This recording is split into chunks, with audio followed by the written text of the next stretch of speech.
Today we'll be reading 2 Kings 5 through 8. Now Naaman was commander of the army of the king of Aram. He was a great man in the sight of his master and highly regarded, because through him the Lord had given victory to Aram. He was a valiant soldier, but he had leprosy.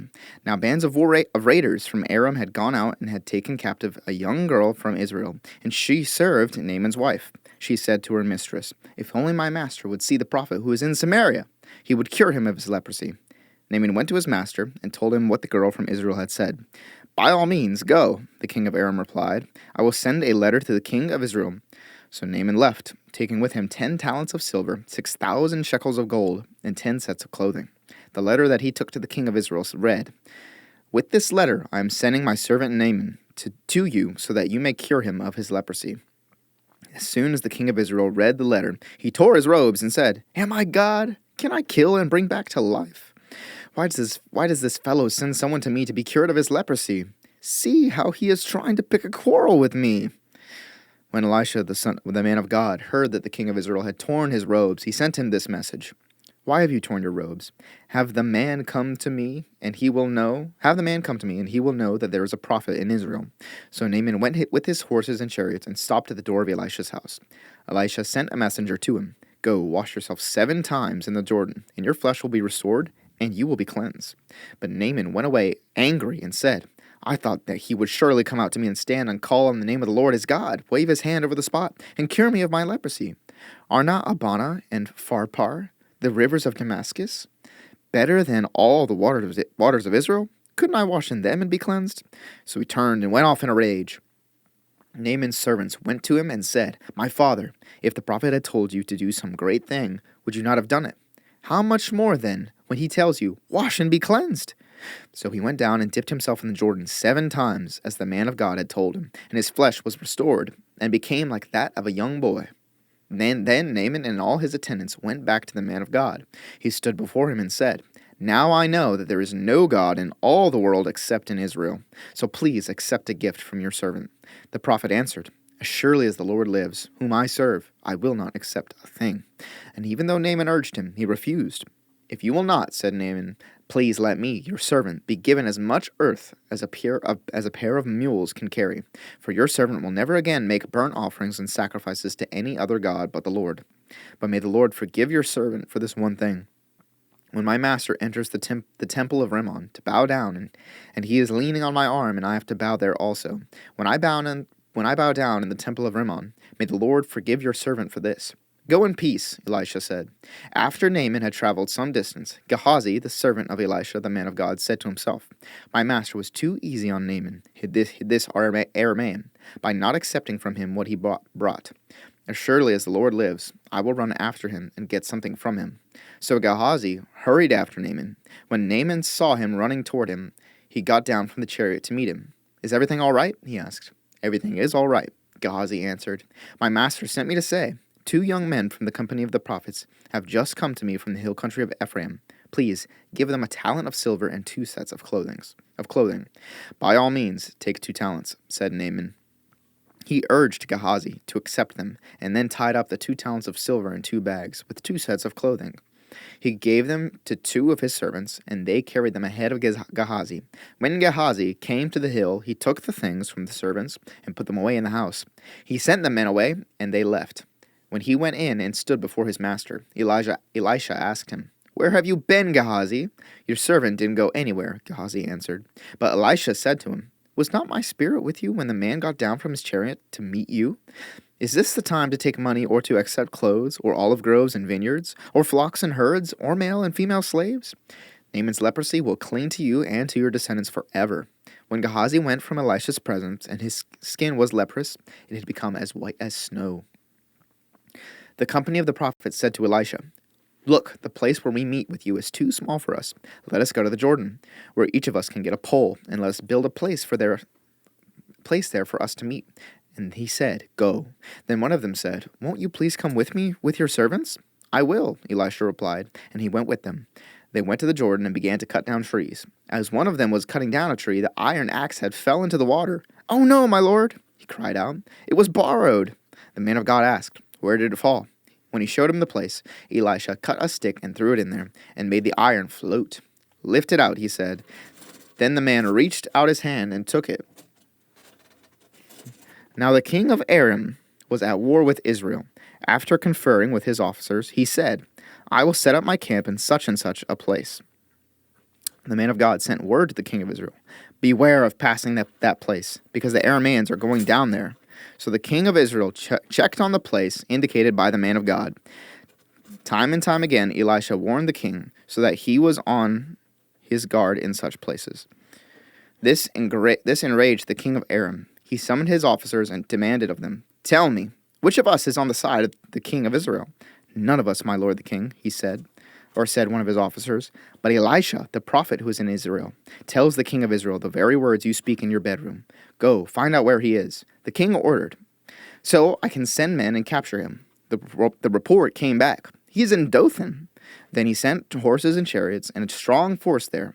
They went by night and surrounded the city. When the servant of the man of God got up and went out early the next morning, an army with horses and chariots had surrounded the city.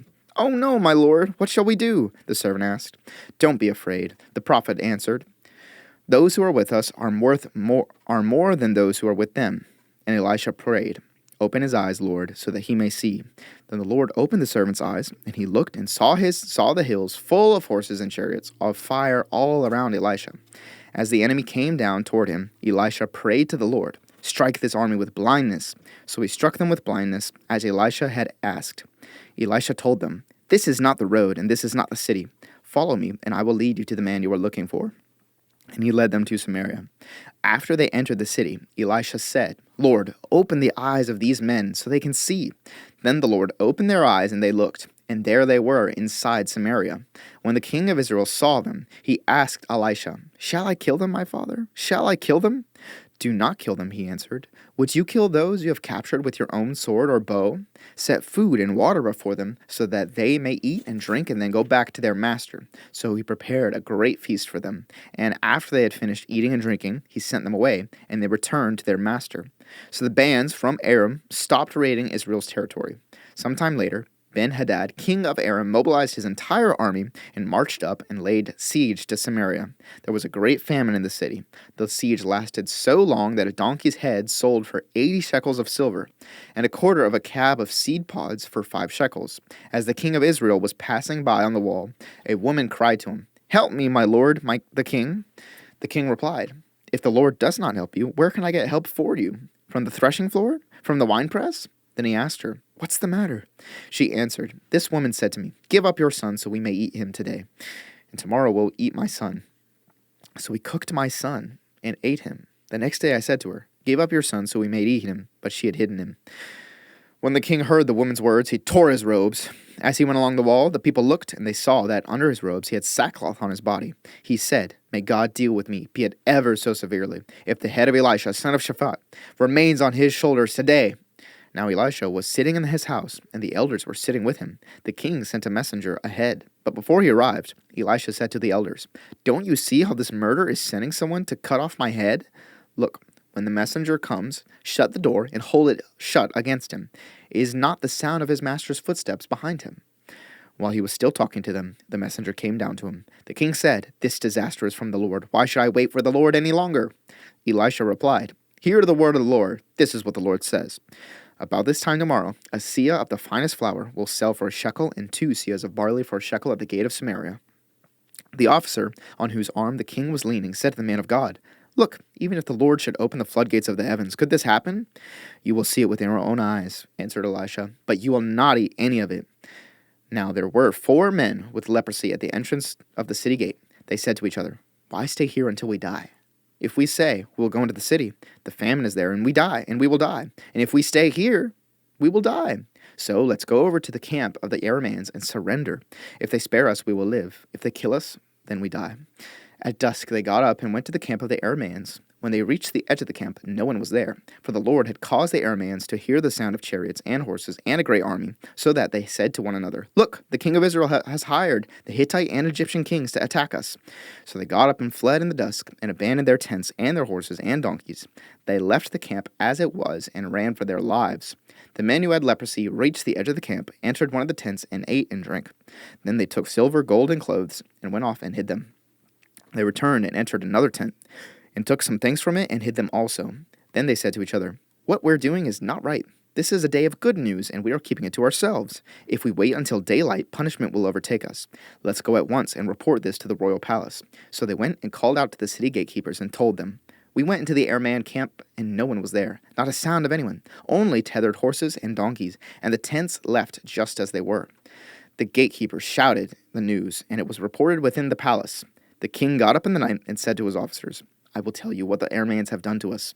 They know we are starving, so they have left the camp to hide in the countryside, thinking, 'They will surely come out, and then we will take them alive and get into the city.'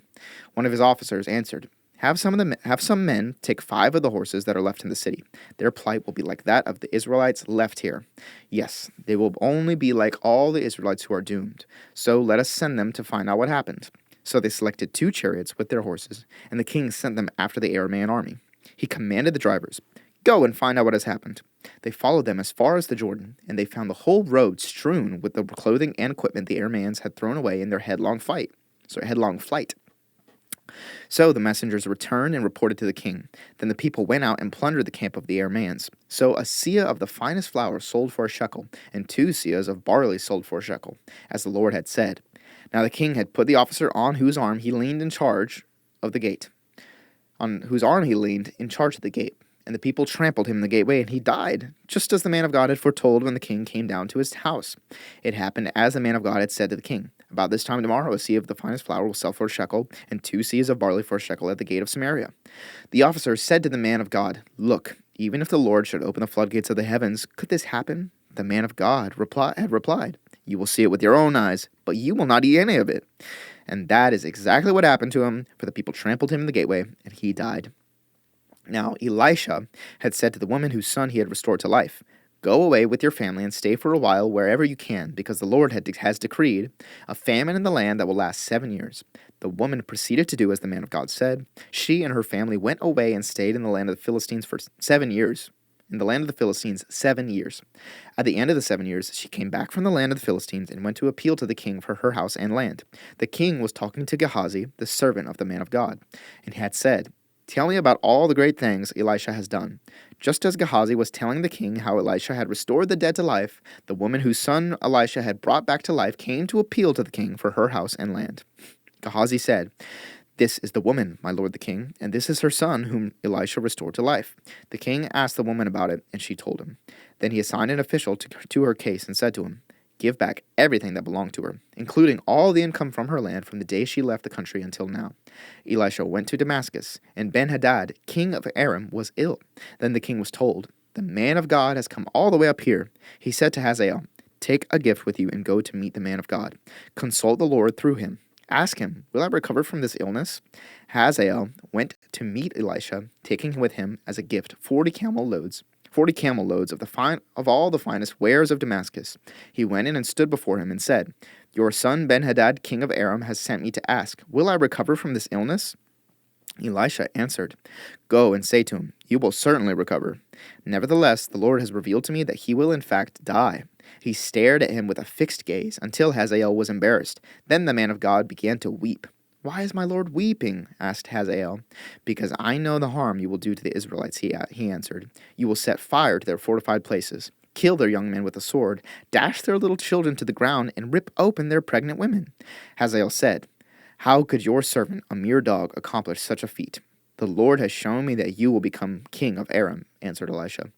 Then Hazael left Elisha and returned to his master. When Ben-Hadad asked, "What did Elisha say to you?" Hazael replied, "He told me that you would certainly recover." But the next day he took a thick cloth, soaked it in water, and spread it over the king's face, so that he died. Then Hazael succeeded him as king. In the 5th year of Joram, son of Ahab, king of Israel, when Jehoshaphat was king of Judah, Jehoram, son of Jehoshaphat, began his reign as king of Judah. He was 32 years old when he became king, and he reigned in Jerusalem 8 years. He followed the ways of the kings of Israel, as the house of Ahab had done, for he married a daughter of Ahab. He did evil in the eyes of the Lord. Nevertheless, for the sake of his servant David, the Lord was not willing to destroy Judah. He had promised to maintain a lamp for David and his descendants forever.